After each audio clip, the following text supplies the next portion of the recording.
السلام عليكم ومرحبا بكم في قناة يمكن بصح. في هذه القناة كنعاود 3 ديال القصص، وحدة حقيقية وجوج من الخيال، وبغيتكم تحكموا نتوما وتقولوا لي في الكومونتير اش من قصة في نظركم هي الحقيقية.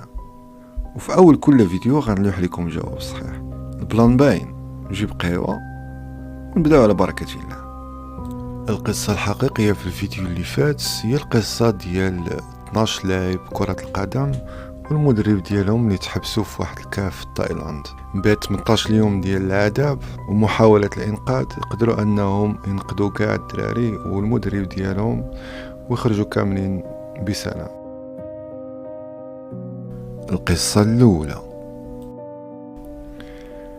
هاد القصة ديال واحد الجندي نرويجي شارك في الحرب العالمية الثانية اللي الألمان غزات فيها النرويج 1943.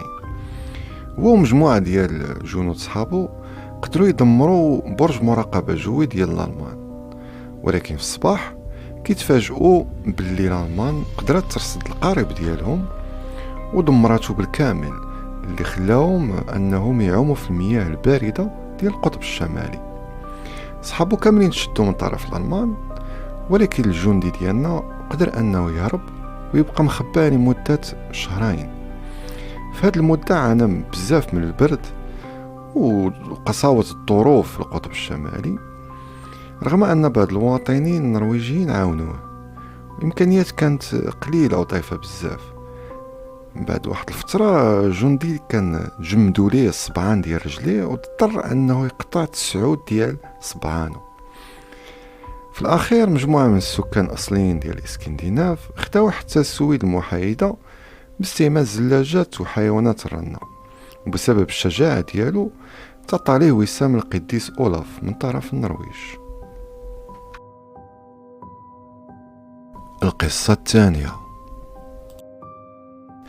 هاد القصة ديال واحد الدار مهجورة في المدينة القديمة ديال مدينة فاس، في واحد الحومة اللي الرجل فيها خفيفة والغاشي ما كيدوش منها بزاف. هاد الدار عندها واحد الباب ديال الخشب من دوك البيبان العتيقين اللي كيبانو قدامين بزاف.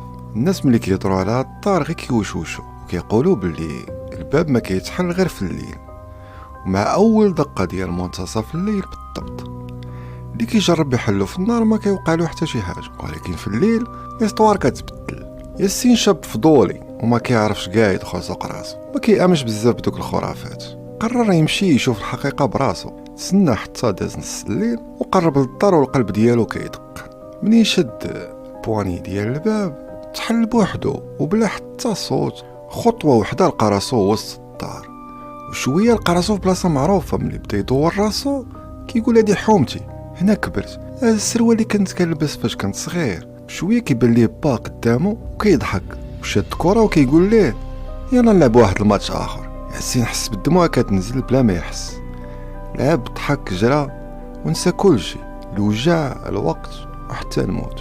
ولكن ملي بدا الضو ديال النهار كيطلع سمع واحد الصوت كيعيط ليه. ملي دور راسو لقى راسو واقف عند الباب. الذكريات لداخل بدات كدوب بحال الضبابه. با قرب ليه، حط يدو على كتفو وقال ليه عيش حياتك وما تبقاش معلق في الماضي يا ولدي. ومن بعد كلشي اختفى.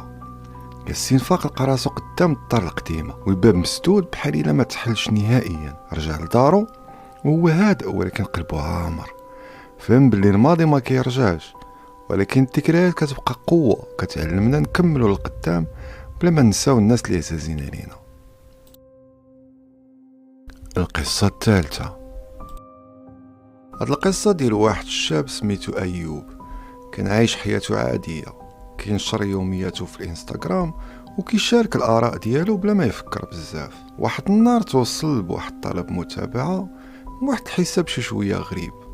ما فيه هاد الحساب لا صورة ولا بيو ولا حتى ستوري، غير اسم واحد، الحقيقة تيريت الويد 404. تردد شويه ولكن الفضول ديالو غلب عليه وقبل الطلب. من بعد شي دقائق توصل باول ميساج، كان فيه شي هضره دقيقه بزاف، شي حوايج اللي ما عمرو بارطاجاهم مع شي واحد، بحال شنو كيدور له في بالو قبل ما ينعس والاخطاء اللي دار في الماضي وكان حساب ليه تنساو. كل ميساج كان كيدخل الرعب لقلبه اكثر. حيت مستحيل شي واحد يعرف هاد التفاصيل هادي. ايوب تخلع بزاف، حاول يسول صحابو ولكن حتى شي واحد ما كان عارف شي حاجه. من بعد قرر يبلوكي الحساب، ولكن كل مره كيدير بلوك كيرجع الحساب يظهر ليه من جديد، وكأنه مستحيل هاد الحساب يختفي او لا تبلوكيه كاع. في الليل توصل بميساج وكان هو الاخير، وهاد الميساج كيقول السوشيال ميديا ما كتنسى والو، غير الناس هما اللي كينساو. داك النهار ما نعش ايوب، فهم باللي كل كلمه كل صوره كل فكره كان كيحطها في الانترنت كتبقى مقيده ومسجله. من داك الوقت حبس يشارك بزاف ولا كيدير حساب